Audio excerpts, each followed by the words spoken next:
آج میں تمہیں ایک ایسا عمل بتاؤں گا جو رزق کو کھینچ کر تمہارے قدموں پر ڈال دے گا۔ کروڑوں پتی لوگ بھی تمہاری قسمت پر رشک کریں گے۔ حضرت سیدنا علی المرتضیٰ شیر خدا کرم اللہ وجہ الکریم نے فرمایا جس انسان کا ایمان مضبوط ہو اللہ تعالیٰ اسے زندگی میں کبھی بھی بھوکا نہیں رکھے گا۔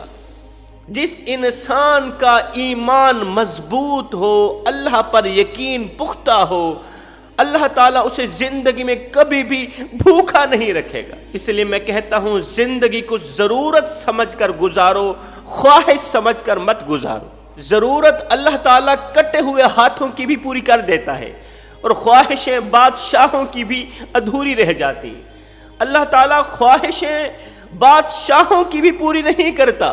اس وقت دوڑ اس بات کی بالکل نہیں ہے کہ ہمارے پاس کھانے کے لیے روٹی نہیں، دوڑ اس بات کی بالکل نہیں کہ ہمارے پاس پینے کے لیے صاف پانی نہیں، پہننے کے لیے کپڑے نہیں، دوڑ ہے تو سٹیٹس کی دوڑ ہے۔ اس وقت کی دوڑ ہے تو صرف شہرت کی، مال و دولت اکٹھا کرنے کی، چاہے وہ حلال کے راستے سے آئے، چاہے مال حرام کے راستے سے آئے، چاہے رزق حلال کے راستے سے آئے، حرام کے راستے سے آئے، ہمیں صرف دولت چاہیے۔ آج کی دوڑ صرف اور صرف پیسہ کمانے کی ہو رہی ہے، سٹیٹس کی ہے، مقام و مرتبے کی ہے۔ آج کا انسان کہتا ہے فلاں شخص اتنی بڑی کرسی پہ بیٹھ گیا، فلاں شخص کو اللہ تعالی نے اتنا بڑا مقام عطا کیا، مجھے کیوں نہیں کیا؟ وہ شخص جو 2 ٹکے کا نہیں ہے، اس کی شکل دیکھو، اتنے بڑے اقتدار کی کرسی پر اللہ نے بٹھا دیا، مجھے کیوں نہیں بٹھایا؟ اب اس شخص کو اقتدار کی کرسی سے اتارنے کے لیے، مقام و مرتبے والی کرسی سے اتارنے کے لیے یہ شخص موت کے منہ میں ہاتھ ڈالنے کے لیے تیار ہو جاتا ہے۔ حالانکہ اس مسکین کو یہ پتہ نہیں ہے کہ عزت میرے اللہ کے ہاتھ میں ہے۔ اللہ جسے عزت دے دے، ساری کائنات مل کر بھی اسے بے عزت نہیں کر سکتی۔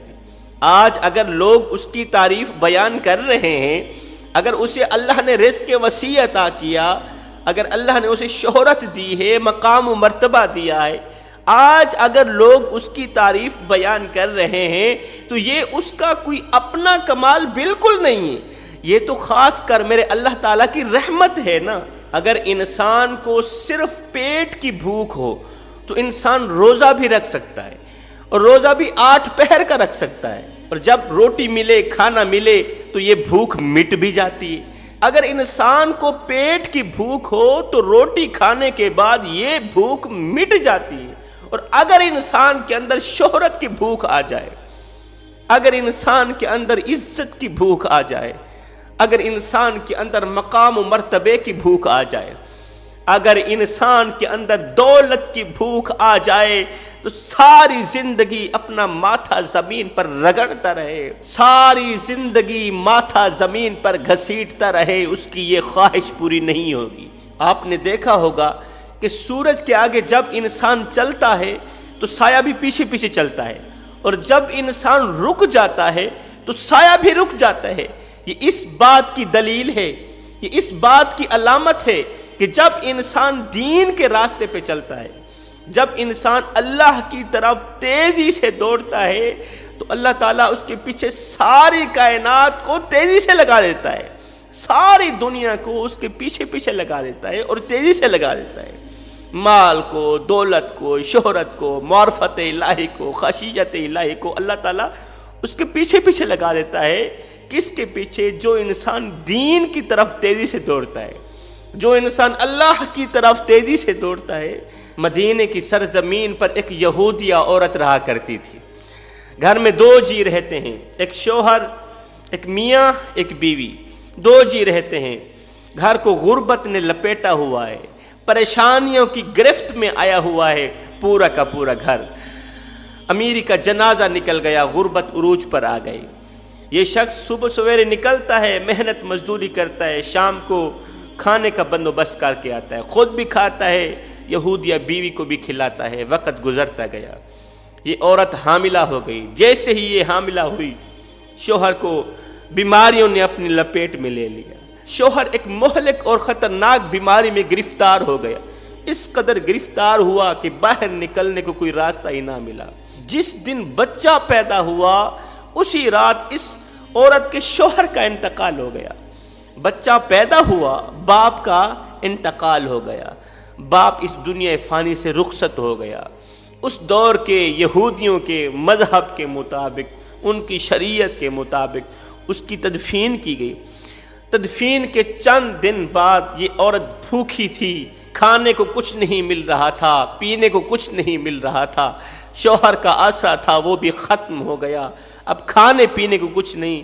یہ عورت اپنے ننھے سے بچے کو اٹھا کر اپنے خاندان کے ایک مالدار کے پاس گئی، جا کر بھیک مانگا، کہا 3 دن کی بھوکی ہوں، میں نے کچھ کھایا نہیں ہے، میرا بچہ بھوکا ہے، دودھ نہیں ہے اسے پلانے کو، مجھے کھانے کو کچھ مل جائے۔ یہ عورت خوبصورت تھی، اللہ نے اسے بڑے ہی حسن سے نواز رکھا تھا۔ اس مالدار یہودی نے جب اس کا چہرہ دیکھا تو کہا کہ تو میری پیاس بجھا دے، میں تیری پیاس بجھا دیتا ہوں، تو میری بھوک مٹا دے، میں تیری بھوک مٹا دیتا ہوں۔ اس مالدار نے اس کے ساتھ گناہ کیا، اسے راشن پانی دے دیا۔ اب اس عورت کو جب بھی کسی چیز کی ضرورت پڑتی، راشن پانی کی ضرورت پڑتی تو یہ اسی مالدار کے پاس جاتی، اس کی اگر طلب ہوتی گناہ کرنے کی وہ گناہ کر لیتا، اسے راشن پانی دے دیتا۔ وقت گزرتا گیا، انہی دنوں میرے کریم نبی کی مدینے کی سرزمین پر شہرت عروج پر آئی۔ کریم آقا کی شہرت پھیلتی گئی، پھیلتے پھیلتے اس عورت نے جب سنا مدینے کی سرزمین پر محمد نام کا ایک شخص آیا ہے، میں نے سنا ہے اس کے دروازے پر اگر دشمن بھی چلا جائے تو خالی ہاتھ واپس نہیں جاتا۔ کسی عورت نے کہا کہ تو اس مالدار شخص کے پاس جاتی ہے، ایک بار تو محمد نام کے شخص کے پاس بھی جا، دیکھ وہ تیرے ساتھ کیا کرتا ہے۔ اس عورت نے اپنے ننھے سے بچے کو اٹھایا، میرے کریم آقا کی بارگاہ میں حاضر ہوئی، اس حال میں حاضر ہوئی کہ اس کے سر پر سر ڈھانپنے کے لیے دوپٹہ نہیں تھا، رحمت والی چادر اتاری، یہودی عورت کا اپنی چادر سے سر ڈھانپا، اس کے سر پر شفقت بھرا ہاتھ رکھتے ہوئے فرمایا کیسے آنا ہوا؟ اس نے کہا میرا شوہر مر گیا ہے، کھانے پینے کو کچھ نہیں ہے، خاندان کے نمبردار کے پاس جاتی ہوں، وہ پہلے گناہ کرتا ہے پھر راشن پانی دیتا ہے۔ میرے کریم نبی نے اسے ایک بکری عطا کی، کہا بکری لے جاؤ، اسے پالو، ساتھ میں تمہیں 2 لفظ دیتا ہوں، یا حیو یا قیوم یا جلیل یا کریم پڑھتی رہنا۔ ادھر سے یا حیو یا قیوم پڑھتی جاؤ گی، یا جلیل یا کریم پڑھتی جاؤ گی، ادھر سے اللہ تعالیٰ تیری بکری میں برکت ڈالتا جائے گا۔ یہ ہر 6 مہینے بعد 4 بچے جنے گی، 4 بچے بڑے ہوں گے، پھر انہی میں سے 4 بچے ہوں گے ہر 6 مہینے بعد۔ یہ یہودیہ عورت بکری لے کر کریم آقا کی چادر مبارک لے کر اپنے گھر کو چلی گئی۔ پیچھے سے کسی صحابی نے کہا یا رسول اللہ آپ جانتے بھی تھے کہ وہ یہودیہ عورت تھی، بکری دینے کی کیا ضرورت تھی، چادر دینے کی کیا ضرورت تھی؟ میرے نبی نے فرمایا صحابی بیٹی بیٹی ہی ہوتی ہے، وہ چاہے یہودی کی ہو وہ چاہے مسلمان کی ہو، بیٹی بیٹی ہوتی، بیٹی کی عزت کرو، بیٹی کی قدر کرو۔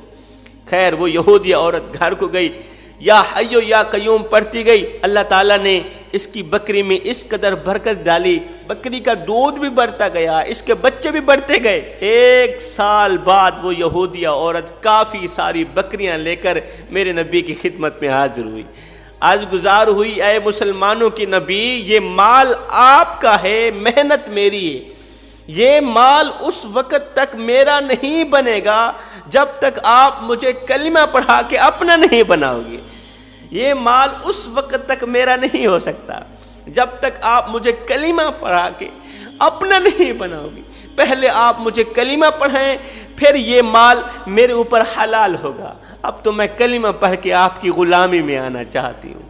میرے کریم نبی نے غیروں کے سروں پر شفقت بھرا ہاتھ رکھا اور ہم نادانوں نے اپنوں کو بھی غیر بنا دیا۔